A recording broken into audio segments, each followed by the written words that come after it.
there any moment to try and deliver a news conference, and there's an awful lot that she's going to be asked about. I mean, I'm sure she'll be asked about what we were just discussing, the extraordinary accidental publication of the entire budget just before she stood up and delivered it. I mean, can you imagine how she was handling that in the House of Commons, trying to rewrite the top of her speech, realising that everyone had seen it before she'd even spoken about it, but also, of course, the meat of what is in there as well. She is going to have to defend one of the biggest tax-rising budgets, £26 billion in additional taxes. And, of course, millions of people also going to be paying more in taxes as a result of it. Pension changes and, of course, the freezing of the thresholds in particular. And I think, the thing that's, to what extent she'll be pleased that the market has reacted well to this. I mean, touch wood, because you just have to wait and see what happens in the coming days. But her previous budget, the market did not react well. People sold off the UK government bonds and the yields went up, and it was not good. This time around, it has been a better response, leaving aside the extraordinary rollercoaster around when that OBR report came out ahead of time. But I think this is the thing with markets as well. They don't care. They don't care if it's if it's spending cuts, if it's tax rises, whatever. The main thing that they care about is the headroom. They care about the headroom. They care about whether it looks affordable. They care about whether she is going to have to borrow more money in a kind of unending kind of stream of it in the future. And so for the time being, they seem like they're kind of sanguine about it. It feels like the Bond vigilantes are happy. It feels like the Labour vigilantes are happy as well. Labour MPs, as far as I can tell, pretty sanguine. It's interesting that Rachel Reeves is doing this bit of a break from tradition. She's at a hospital. I didn't spot a big bung to the NHS. Yeah. There was no big bung. There's all this chat in the speech and in the push release. That's why I'm confused. Tax rises for the NHS. Exactly. When she did the that extraordinary breakfast news conference that she did, she said that there were 3 priorities in the budget, and one of them she talked about was waiting lists. So she has done the pitch rolling for a great big investment in the NHS, and when you I didn't see it. Privately, they concede it's the 22 billion that went in last year that they're referencing. But that's again, there's just a sort of mild truth deficit in the way that they present this budget. And I actually thought I'd missed it with the NHS. I genuinely thought, I was like, oh goodness, have I not been listening carefully enough? Well, look, here you go. Rachel Reeves arriving there, shaking the hands of some of those people working in the hospital. And a hug as well. She seems in pretty good spirits, doesn't she, as she arrives there to try and take questions and talk about her budget. And I delivered my budget earlier today, and it was a budget to cut the cost of living, to cut the debt and borrowing, and crucially to cut NHS waiting lists. And that's why I'm really pleased to be here this afternoon with people that make that happen, the nurses, the doctors, all the staff here at the hospital. And I want to say a big thank you to everything that you do. And I know that Kia and Wes said it to you earlier, but you really are an inspiration, and to be able to come and see where that money is going is really, really important to me, as we put the money into those new neighbourhood health centres and the new technology to use in the NHS to support patients, but also give you the tools that you need to do their job. I think we're going to take a few questions now from the media. Gemma, a few months ago, I promised that Look North would get the first question post-budget, and I'm going to deliver on my word, Gemma. So I'll talk directly to the people of West Yorkshire, especially Leeds. Yes, well, it's good to see you keep a promise, Chancellor. I was talking to people on the high street in Pudsey yesterday in your constituency, and it won't surprise you, they are really struggling with the cost of living. They see the price of things go up and up and up, and wages haven't kept pace with it. Businesses are still reeling after the measures in last year's budget. And today, extending that freeze on income tax thresholds will really hit working people. So when you're back up north, what will you say to your constituents? Can you look them in the eye and say things are going to get better because of the budget? So for people in Leeds, West and Pudsey and people all around the country, in Yorkshire and beyond, there will be a reduction of £150 in your energy bills from April next year. That is tangible difference, money in the pockets of working people. And in addition to that, we're freezing NHS prescription charges. We're freezing train fares. So if you're getting on the train in Bramley or in New Pudsey, it's going to be a bit cheaper than it would have been next year. And we're doing all of those things because I know that the cost of living is still a real challenge for people, day to day, week to week, month to month, and that's why in this budget I am taking direct action to tackle the cost of living. But also, if you are being seen at LGI or St James's Hospital or going to your GP surgery in Armley or Bramley, then also people will know that we're putting money into our NHS and those new neighbourhood health centres to take the pressure off the hospitals and have people treated closer to home. Next question, Shihab. Chancellor, there was a lot of pressure on you and your government in the lead up to this budget. Plenty of backbenchers have expressed frustration and anger. In this budget, you have scrapped the two-child benefit cap, which has meant that some of them are quite happy. Do you think you've done enough to appease all of them? My focus in the budget is on the country and the people who elected us into government last July. I know that the number one concern for people is the cost of living, which is why we've taken £150 off of people's bills by removing some of those levies and the eco scheme, which has been an utter failure, and using that money to cut people's bills. But just chatting here to some of the nurses and other staff at the hospital, the two-child limit and getting rid of that has a benefit beyond those families, because so many patients who end up in hospital, so many kids who end up in hospital are there because of respiratory conditions, because they may be in poor quality temporary accommodation. The cost to local councils of that, but also the cost to the NHS. And in our schools as well, when I talk to teachers, especially in primary schools, about kids coming into school not ready to learn because of the conditions at home, whether that's a cold house or not enough food to eat. So getting rid of the two-child limit is about addressing child poverty and also reducing some of those costs on other parts of the system, including in our NHS and in our schools. Beth. Thank you. Chancellor, today you've announced that you're extending the freeze on tax thresholds. It will raise £8.3 billion. In the budget in 2024, you said extending the threshold freeze would hurt working people. It would take more money out of their pay slips. I am keeping every single promise on tax I made in our manifesto. I say to working people, I will not increase your national insurance. I will not increase your VAT. I will not increase your income tax. Today, you've just broken your manifesto pledges and your promise to millions of workers in the budget last year you would not extend the threshold. How in good conscience can you stay on in your job? In the manifesto, we were very clear. It was the rates of income tax, national insurance and VAT.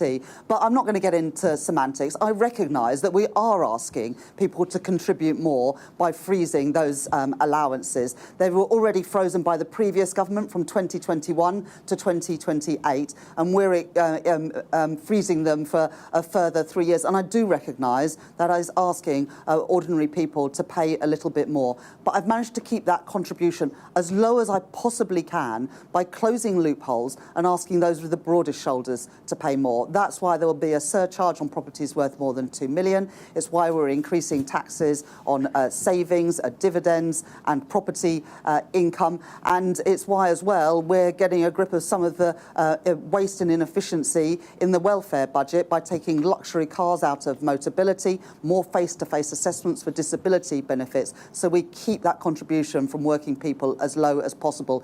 And this year and in the years going forward, we're taking £150 a year off of people's energy bills for all families, working families and pensioners. And we're able to do that by taking those levies off of people's bills. acknowledge you've broken a manifesto pledge, which you have. The IFS have said you have. Well, if you read the manifesto, we're very clear. We say the rates of income tax, national insurance and VAT. But if you're asking, does this have a cost for working people, I acknowledge it does. I said that in the budget last year. I'm not going to pretend otherwise today, but I do think that is the right decision in the circumstances we face. The OBR have today revised down their estimates of productivity and growth by 0.3 percentage points. They say that that will take out £16 billion of tax revenue we would otherwise have brought in. And they are very clear that is not because of any decision that this government has taken in the last 16 months. It is what's happened in the previous 14 years. Brexit, the pandemic, and frankly, the austerity and chaos from the previous government. And we're all having to pay a price to that. And it's my job to make sure that the numbers add up so that we can ensure we grow our economy, keep interest rates falling, and keep inflation down as well. Joe. Chancellor Joe Pike, BBC News. The income tax threshold freeze will see millions of people paying more tax while at the same time benefits are being increased. Is that really fair to working people? And a second question, if I may, when did you find out that the OBR had unveiled your budget before you had? So, as I've already said to Beth, I do recognise that freezing the income tax and national insurance thresholds for a further 3 years after the Conservatives froze them for 7 years does mean that we're asking people to pay a little bit more. We're freezing them from 2028 and we are putting money in people's pockets now by taking money off their energy bills. And that is the right thing to do because it helps bring down inflation and helps people now when I know that the cost of living is still a real challenge. And in answer to your question around the OBR publishing my budget before I delivered it, I found out when I was in the chamber. Paul. Hello, Chancellor. Look, the OBR says that you will take on the £6 billion a year cost for special educational needs, but you provided no explanation as to where this money is going to come from. So a school is going to have to stump up the huge amounts of cash themselves, or will you guarantee that per pupil spending on your watch will not go down? So for the next 2 years, and I set this out very clearly in the spending review, we've extended the statutory override for local authorities and we absorbed that money in the spending review.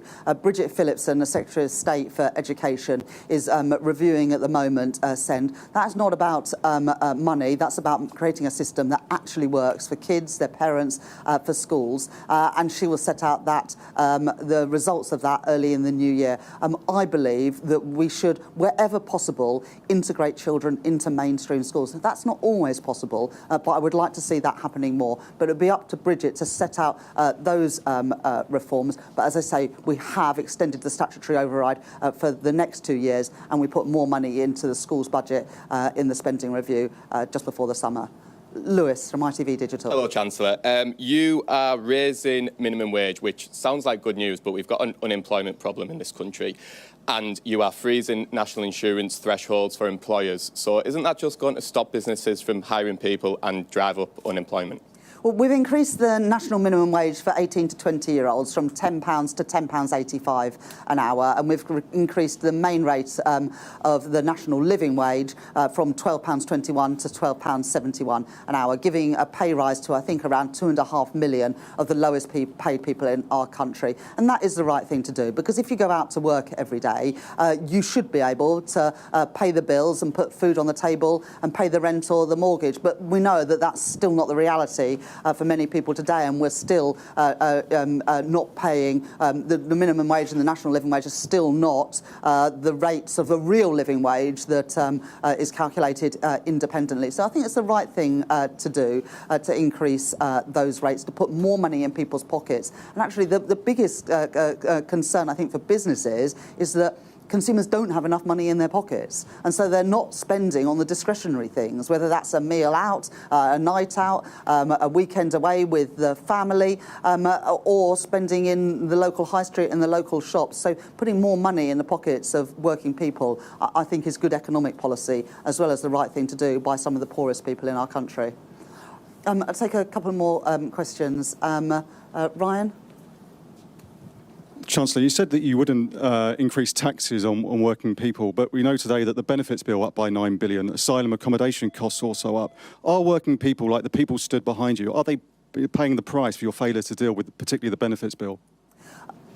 We're not going to leave the welfare system unchanged. Under the previous government, in the last 5 years of the Conservative government, spending on welfare increased by 1 percentage point of GDP, equivalent to £88 billion. The OBR, I think in their forecast, showed that as a share of GDP, welfare spending will be broadly flat, but the system's not working, it's broken. I made some reforms today so that if you live abroad, you can't pay nominal amounts of money to access the state pension, more face-to-face assessments for disability benefits, which Mel Stride, when he was Work and Pension Secretary, got rid of, reforming Motability so it meets its original purpose of affordable leases for disabled people, not subsidising Mercedes-Benz. And so those sorts of changes are the right things to do. But we also today have introduced funding for the Youth Guarantee, which means that a young person will be guaranteed either a place at college, an apprenticeship or personalised support. And if after 18 months they haven't got into work, they will be guaranteed a job but not benefits. And that, again, is an important reform to help deal with the issue of too many young people not in education, employment or training. And on welfare, you know, we've already managed to claw back money from the contract signed by the previous Tory government, and I think we've managed to claw back something like £70 million, and we're going to phase out the use of hotels entirely during the course of this Parliament, saving us money, and that was reflected in the spending review settlement in the summer. So, look, we do want to create a welfare system that is actually working, supporting the most vulnerable and empowering people to get back into work, and I want a welfare system that is fair and stops the illegal trafficking of people into this country. Sophie? Yes, thank you. Sophie Huskisson from The Mirror. Unison Union have said that freezing income tax thresholds does the opposite of putting more money in working people's pockets. Do you admit that you could have been braver in targeting the wealthiest in Britain? As I've said, I do recognise that we are asking everyone to make a contribution for the security of our country and the brightness of its future. I said that in the speech today, and I also said in the speech today that I'm not going to pretend that that is not asking for a contribution. The Tories, when they were in office, froze the thresholds and said nothing to see here. I'm being open and honest that that is, from 2028, freezing thresholds for a bit longer, and that does have a cost. But we're putting money now in the pockets of working people, with £150 off their bills, money off of rail fares, of frozen prescription charges, as well as fully funding the childcare offer of 30 hours of free childcare for preschool children, more free school meals for 500,000 kids whose parents are on universal credit, rolling out universal breakfast clubs at all primary schools. All these things about putting money in the pockets of ordinary working people, as well as the increases in the national minimum wage and the national living wage that I've set out today. But look, you can see the distribution analysis tables in the budget documentation that came out today. This is a highly progressive budget. The biggest winners are those on the lowest incomes, and those who were asking to pay more are those with the broadest shoulders, those who have properties worth more than £2 million. The landlord who pays less tax than their tenant.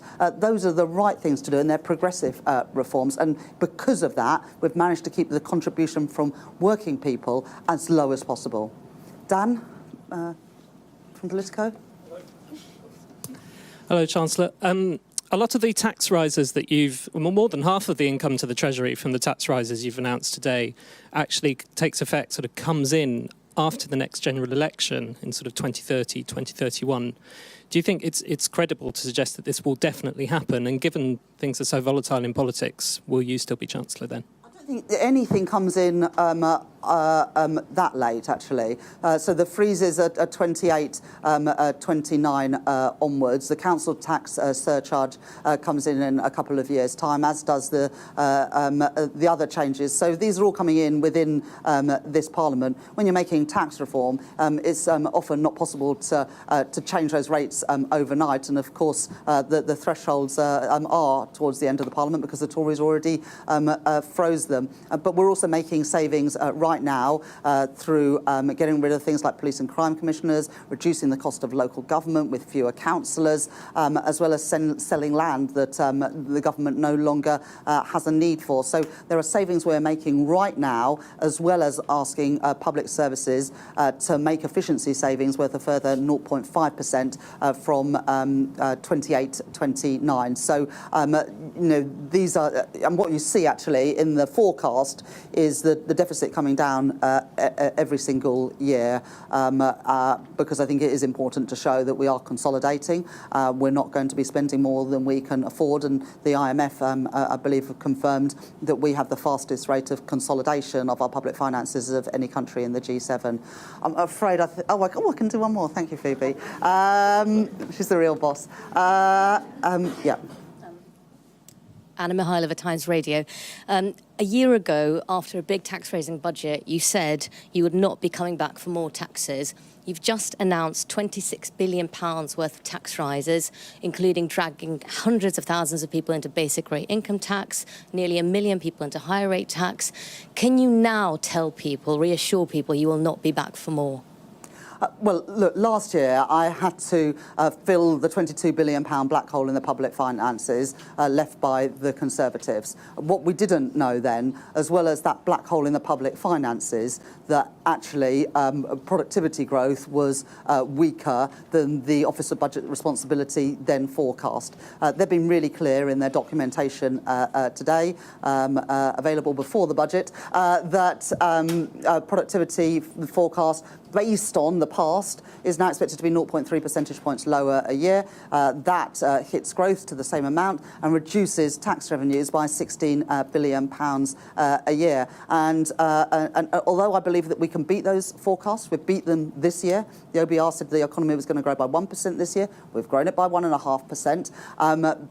And I'm determined we'll beat the forecasts again. The Conservatives' legacy is not our country's destiny, but we also all know, because we've experienced it just 3 years ago, that if you ignore the forecasts, you pay a huge price in the cost of government borrowing, and then by implication the cost of borrowing for ordinary families through their mortgages. We've had 5 cuts in interest rates since I became Chancellor of the Exchequer, taking an average of £1,200 off a new mortgage. I am not going to risk the instability that we had under the Conservatives with our public finances or family finances, and that's why I have asked people to pay more. I can't write future budgets, but if you are asking, is this a budget I wanted to deliver today? Well, I would have rather the circumstances were different. But as Chancellor, I don't get to choose my inheritance, and I have to live in the world as it is, not the one that I might like it to be. And I believe that I made the fair and the necessary choices